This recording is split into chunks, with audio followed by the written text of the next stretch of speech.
Welcome back to another week of UMass Yak Back. I'm your host, Molly Trowbridge. So we're going to be talking about a few things. First, we'll be talking about a grant that was announced by Governor Baker this week, $500,000 to UMass. And then we're going to be talking about Harvey Weinstein and Eminem. Not related, but interesting. And last, we're going to be talking about the sacred Szechuan sauce. I'm not sure about that one, but stick around and we'll be right back.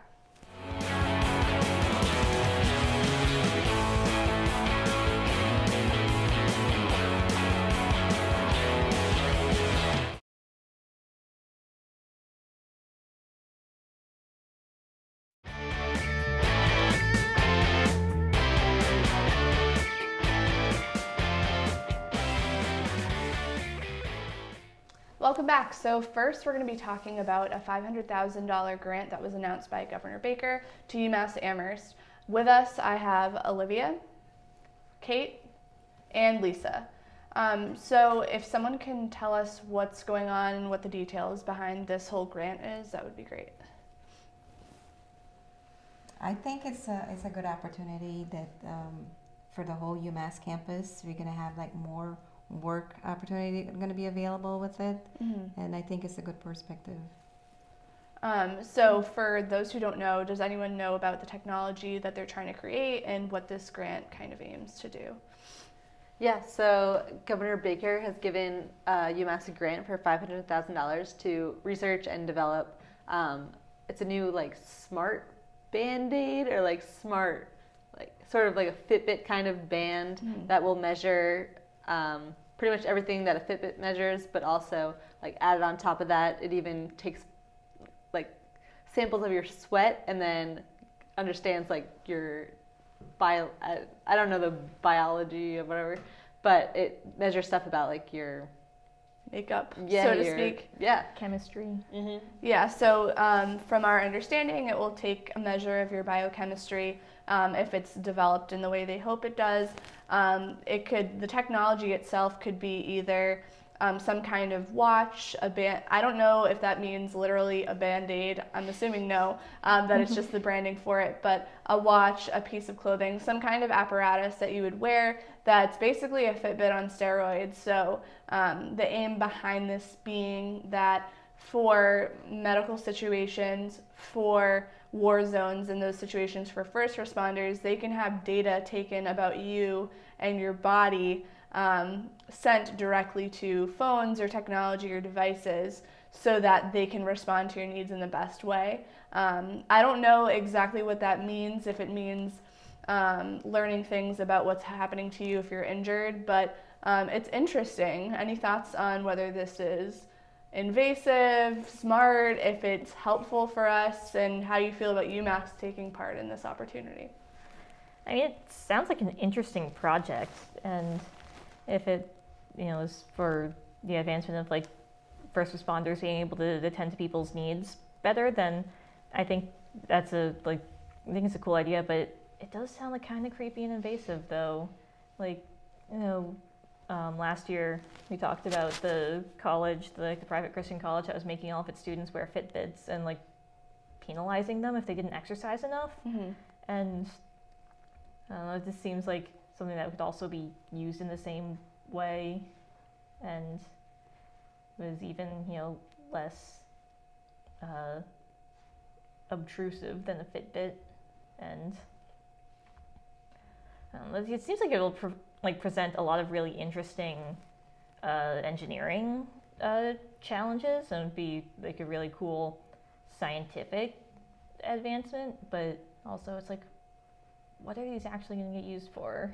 Yeah, and it's the classic 1984 discussion where with technology we give up some of our personal privacy. I think in this situation the investment is worth the reward, where we're creating this potentially life-saving technology, and to be a UMass Amherst student and for us to potentially be responsible for that and to have a hand in it is great. And also I know a huge aim in this is having our students involved in the process and kind of having this innovation perspective because we are Massachusetts and we're kind of this hub and we always look forward rather than behind us. So how do you feel about this, and also like as women, how there's just this involvement of women in the STEM field and how that, like your thoughts on it and how you feel about it? I think it sounds like a cool opportunity. I mean, if UMass is like given the chance, I think we should take it. And it sounds cool that students will be able to get involved with it and have like firsthand experience. And if it does like really take off, to be able to say like it started here at UMass, that'll look really good for us and help build our reputation. So I think. Yeah. How would students get involved though? This seems like high level research and engineering that sounds like a lot of professors will be really excited to do, but how will like students actually be involved in the process? I would assume that, like, from the perspective, it's more of a chain reaction, so to speak. So I know a lot of science students here will work in the labs of different professors, and I'm sure they'll have PhD students involved as well. So even if it's not a UMass Amherst student literally holding this technology and innovating themselves, they will get the exposure to this experience and they'll be able to kind of intern or like stuff of that nature for to contribute towards this project as a whole. I think that would be interesting because it's something that once the student leave, it's something that they can walk away with, and the whole learning process is going to be overwhelming for them. And I see there's a good turnout. I'm like going to say, go UMass.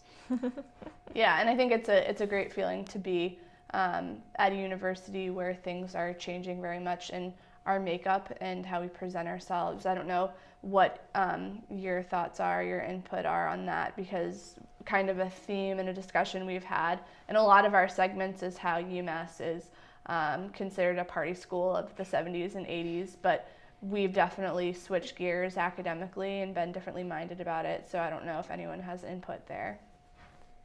I mean, UMass definitely, presents itself as this, it's a big like research university where, students get to have a hand in like doing real research. So like if this is, a big new project that, students can get involved in, like working in the labs to do, I don't know, run samples or whatever. It's a great experience. Also, like, part of me just kind of like, can't we just take the money and use it to rebuild Bartlett instead? Yeah, the investment in our buildings, which we would love, but still, when you think of it from a global perspective, having this investment in resources and technology that will pay off in a national all the money level. goes to business and STEM. Like, yeah, that's the thing. Like, there's no money for English and philosophy and like gender studies, and history only got a new building because the old building was falling down. Whereas like Eisenberg gets a new building every year just sort of because. And like, you don't see massive linguistics grants, even though we have one of the best linguistics programs in the country. Yeah, for sure. But you heard it here first. STEM is apparently where it's at. Thanks, Governor Baker, for the money. It will definitely go to use. So join us back, and we're going to have a conversation about Eminem and Harvey Weinstein. Not related again, but riveting stuff. We'll see you back here.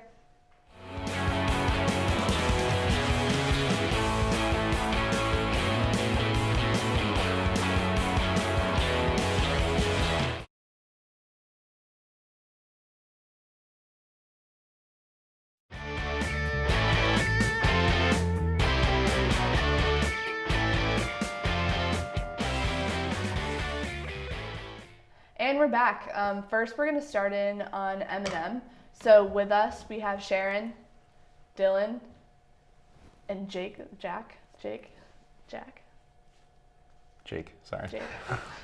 I'm just kidding. So Eminem kind of came out of the shadows this past few days, and he did kind of a performance with the BET Awards and association with them. Does someone want to tell us about it and like what the video was about? Looked like we had Eminem standing in like a garage with some of his boys, and he was just doing a little freestyle rap with no music about Donald Trump, just like slams him for like couple minutes. Some powerful stuff. Yeah. Yeah, powerful. Definitely Riveting. brutal. Yeah, it was actually, and it went pretty viral on Twitter. Of course, it was Twitter, which is really funny. But the video itself was 3 to 4 minutes long, and it was just Eminem in his like natural form, just free versing. We don't know if it was freestyle, probably not though. Eminem is God, but like even God has his faults. But so he's just free versing and just absolutely wrecking Donald Trump. And really just like addressing Donald Trump more directly, which was really cool. I know, and like the camera angle was like pretty canted from down below, so he was just pacing around this parking garage and just ripping him apart. I know at a certain point he says basically like, if you're a fan of mine and you're a Trump supporter, I'm drawing a line in the sand. Basically pick a side here. How did you feel about it? What do you think? What kind of stuff did you see on social media about it? I'm a huge Eminem fan, and like I've been for a while, but it was just really cool to like see him like doing something again. That was the first thing. And it's I mean it's good. It's Eminem, and he has a knack for writing these like really awesome like twists into like his raps. And I remember I had an English teacher in high school once who was we actually like looked at some of his like songs and just actually like went through them, and that's like that's what it reminded me of, because it's every line is like a different slam, and he goes through a bunch of different events too, like different things in like the political sphere that like this is like why I don't like Trump, and I was like okay, Yeah. like, I like it. It was good. Yeah, it was very eloquent, and props to your teacher for kind of freedom writing Yeah. your classroom. But yeah, it was really engaging and definitely packed a punch. But the crazy thing is, Eminem is 44 years old. Yep. He is like our parents' age, and he doesn't age. He looks great, and it was great to see him. Full beard. Yeah, that's Full what I beard was this time. gonna Yeah. Full beard. It's rare. I haven't seen Yeah, that before. yeah. I was kind of for it though. It like Yeah, I the like beard it. definitely looks different on him. Scruffy. Yeah, but scruffy. It was nice to see like the phoenix rise from the ashes. It was cool. Sorry guys, I'm really passionate about Eminem, but it was very exciting. Any other thoughts on the situation? For him saying like, if you're a fan of mine or not, I feel like his true fans will actually stick with him, and the ones that like ditch him and just support Trump, they're gone. They don't actually love Eminem. Yeah, they're fair weather fans, so to speak, but the most interesting part of this was just the fact that Donald Trump has not responded yet. Obviously, it's because Eminem's white. So yeah, so now we're going to move on to some darker things of the internet. Harvey Weinstein. So this longtime Hollywood producer and bigwig who owned, previously, not anymore, a production company. So many allegations have come out against him, sexual assault, rape related. So he has victimized a lot of different actresses in Hollywood and made unwanted advances on them. Thoughts on this and just the situation that's unfolding with him? I'm glad he's being called out. The first time I heard it, I know the actress that was from Shakespeare in Love called him out, and also Angelina Jolie, which I was like kind of surprised about. But it's a shame that he made a lot of movies that we've known and grew up with, like Pulp Fiction, She's All That. Yeah, it's disappointing. Yeah, it's disappointing, and it definitely kind of taints the user experience, because as much as you would like to separate someone's personal life when they're sexually assaulting someone else, I definitely let that interfere with my opinion of the person. And Angelina Jolie was, I believe, 19 at the time when he made advances on her. And think of like how much time has passed that so many people know that this guy is a scumbag. And I know some of the details, and like his encounters has been that he would invite women up to his hotel room, like, and he just had this pattern, and he would ask them for like massages and to like watch him shower. Pretty gross stuff.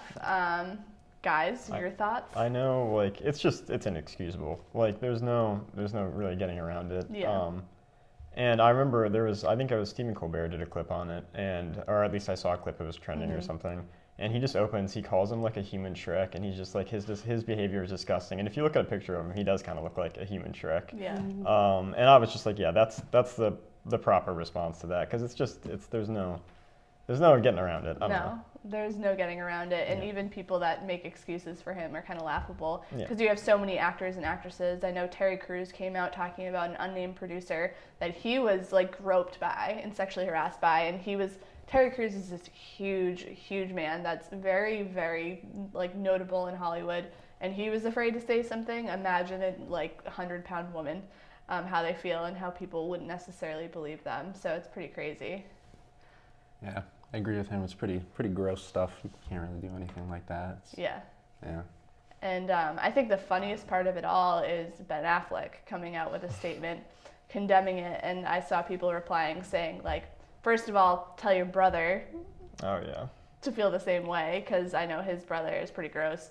And also, how about you apologize for sexually harassing women too? So, pretty ridiculous. Yeah, there was a lot of stuff that came out right after Manchester by the Sea, right, about Casey, like, I don't know, I don't remember the story exactly, but like it was along the same lines of this. It was just as bad, and like there wasn't nearly as much like backlash. Yeah, So. and those two brothers just like are known for being a little unstable. Yeah. So it's definitely interesting. But Terry Crews, if you want to call me, I will comfort you at night.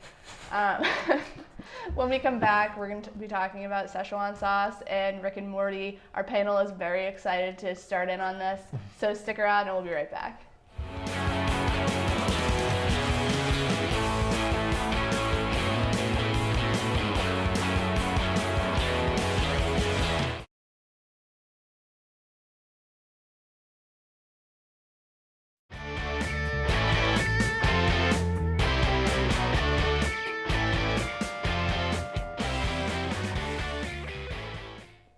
So we're back and we're talking about Rick and Morty and Szechuan Sauce.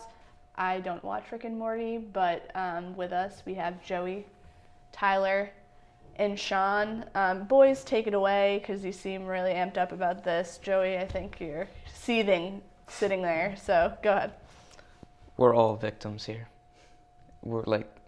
This is more than just a show. This is about a big corporation not following through on a promise. It's blasphemous. So if someone could actually address the current event itself, what's the story behind Rick and Morty and Szechuan Sauce? So in Rick and Morty's season 3 premiere, they sort of had their main character in the show, Rick, make like a joke about the Szechuan sauce, about how that's like all he ever wanted in life. And the show's like cult following really started tweeting at McDonald's and like getting involved trying to get the sauce back. And McDonald's, I guess, saw it as an opportunity to make some money, or maybe not, because they recently did this promotion where they brought the sauce back, but they brought it back in very limited amounts where not all the Rick and Morty fans could get it, and that made some of them, like him, very upset. So, and I know that the producers of the show, like the creators of the show themselves, I think one of them was a huge fan of Szechuan Sauce, so it was kind of this inside joke they had, and Szechuan Sauce, what was a thing of like the 90s or something from McDonald's, and then they were like, we're going to stop making it, so they decided to integrate it with the show itself, right?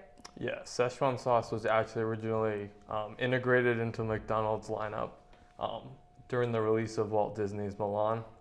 So I think it was like June 19th, 1998. I think it was like June 19th, 1998 Yeah, I didn't look that at up 5:35 p.m. A week after I was born. For an entire week, I like wasn't alive, but then I like knew the sauce was there.